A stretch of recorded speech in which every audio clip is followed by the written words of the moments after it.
सवाल यह है कि क्या वाकई हम टाइम ट्रेवल कर सकते हैं? साइंस इस बारे में क्या कहती है इसको समझते हैं। अब टाइम क्या है? दो वाकयात के बीच में जो होता है उसे हम टाइम कहते हैं। अब इस बात को जरा समझे कि सूरज दिन के वक्त हमें ऊपर नजर आता है, लेकिन गुरूब होते वक्त हमें यह डूबता हुआ नजर आता है। तो सूरज के ऊपर नजर आने से लेकर गुरूब तक के बीच में जो गुजरा इसे टाइम कहते हैं। अभी आप जवान है, कुछ अरसा बाद आप बूढ़ा हो जाएंगे। आपके जवानी से लेकर बुढ़ापे के बीच में गुजरा इसे टाइम कहते हैं। बिग बैंग हुआ, गैलेक्सी, सितारे, सैयारे फैल गए। बिग बैंग से लेकर तारे सैयारे बनते बीच में जो गुजरा वो वक्त यानी कि टाइम है। अब बिग बैंग से पहले की बात करें तो साइंसदान के मुताबिक टाइम नहीं था, क्योंकि बैंग बैंग से पहले कायनात मौजूद नहीं थी। और अगर कायनात मौजूद नहीं थी तो फिर वक्त का सवाल ही खत्म हो जाता है। यानी अगर कायनात खत्म तो वक्त एग्जिस्ट नहीं करेगा। अगला सवाल यह है कि क्या वक्त वाकई सफर कर रहा है या वाकई ट्रेवल कर रहा है, यानी इसकी कोई स्पीड है या नहीं। इस बारे में दो साइंसी थ्योरीज है। एक थ्योरी यह है कि टाइम पास्ट से फ्यूचर की तरफ सफर कर रहा है, ये चलता जा रहा है, यानी कि ये रुकता नहीं। जबकि दूसरे थ्योरी इसके उलट है। इसमें यह कहा जाता है कि टाइम के कोई स्पीड नहीं है, यानी पास्ट, प्रेजेंट, फ्यूचर सब एक साथ होते हैं। और जो हम समझते हैं कि टाइम पास प्रेजेंट से लेके फ्यूचर की तरफ सफर कर रहा है, ये सिर्फ एक धोखा है, यानी कि एक इल्यूजन है। अगर हम फिजिक्स की बात करें, थ्योरी ऑफ जनरल रिलेटिविटी भी इसके सपोर्ट करते नजर आ रही है। इस तरह बाकी साइंसी थ्योरी इस तरफ इशारा करती नजर आ रही है। आइंस्टाइन की थ्योरी ये बताती है कि टाइम ट्रेवल का तगल्लुक किसी भी चीज की रफ्तार यानी कि स्पीड से है, यानी कोई भी चीज अगर तेजी से सफर करेगी तो उसके लिए टाइम स्लो होगा।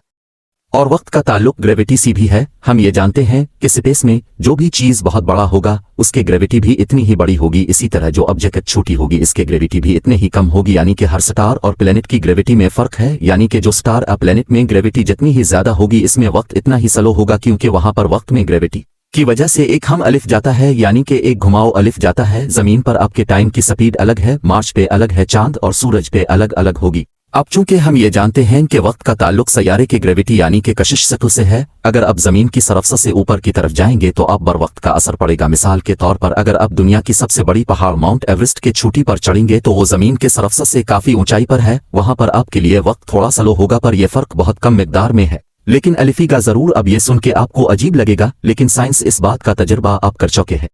जैसा कि आइंस्टाइन के इस थ्योरी पर 12 एटॉमिक क्लॉक्स यानी कि एटॉमिक घड़ियों का इस्तेमाल किया गया था। जैसे 4 एटॉमिक घड़ियों को एक हवाई जहाज में रखकर ईस्ट की तरफ उड़ाया गया और बाकी 4 एटॉमिक घड़ियों को जहाज में रखकर वेस्ट की तरफ उड़ाया गया और 4 एटॉमिक घड़ियों को जमीन पर ही रख दिया। इन तमाम घड़ियों का टाइम एक ही रखा गया। बाद में इन तमाम घड़ियों का टाइम चेक किया गया तो जमीनी घड़ियों और हवाई जहाज में सफर करने वाली घड़ियों के टाइम में फर्क था। यह फर्क बहुत कम मिकदार में था, लेकिन इससे नोट किया गया, यानी कि ये बहुत बारीक में शर्मीन थी, लेकिन इसे महसूस जरूर किया गया। अब गाड़ी का सुन के आप उसे अपने हाथ वाली घड़ी का मत समझे। ये एटॉमिक घड़ियां होती हैं जिसे साइंस एक्सपेरिमेंट के लिए यूज किया जाता है। तो अब हम ये जानते हैं कि कायनात में सबसे तेज रफ्तार रोशनी की है। तो अगर किसी चीज को रोशनी की रफ्तार से सफर किया जाए तो उसकी टाइम में फर्क अलिफीगा। उसका जवाब है हाँ, वक्त में फर्क अलिफीगा और टाइम इसके लिए स्लो हो जाएगा। लेकिन ये बात याद रखें कि इंसान रोशनी की रफ्तार से सफर नहीं कर सकता।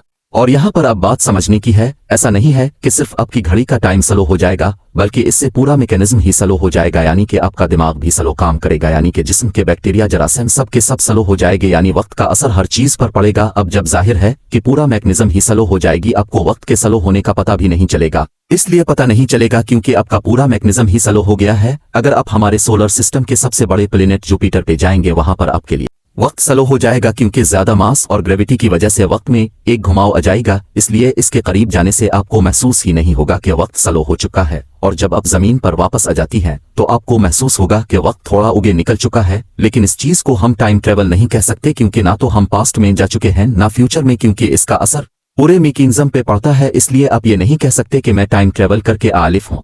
फिजिक्स के इस थ्योरी के बाद टाइम ट्रेवल का कंसेप्ट कायम हुआ। आप लोगों ने इसका मतलब बहुत उल्टी सीधे तरीकों से ले लिया, तो कोई पास्ट में जाने लगा तो कोई फ्यूचर में। अब इस बात पे गौर करना है कि जो शख्स कहता है कि मैं टाइम ट्रेवल कर चुका हूं वो कभी भी साइंटिस्ट और बहुत ज़हीन आदमी नहीं होगा, वो एक आम आदमी होगा। साइंटिस्ट इस चीज का दावा इसलिए नहीं करते क्योंकि वो सब कुछ समझते हैं। इसलिए सिर्फ 2 किस्म के लोग ही ये दावा कर सकते हैं।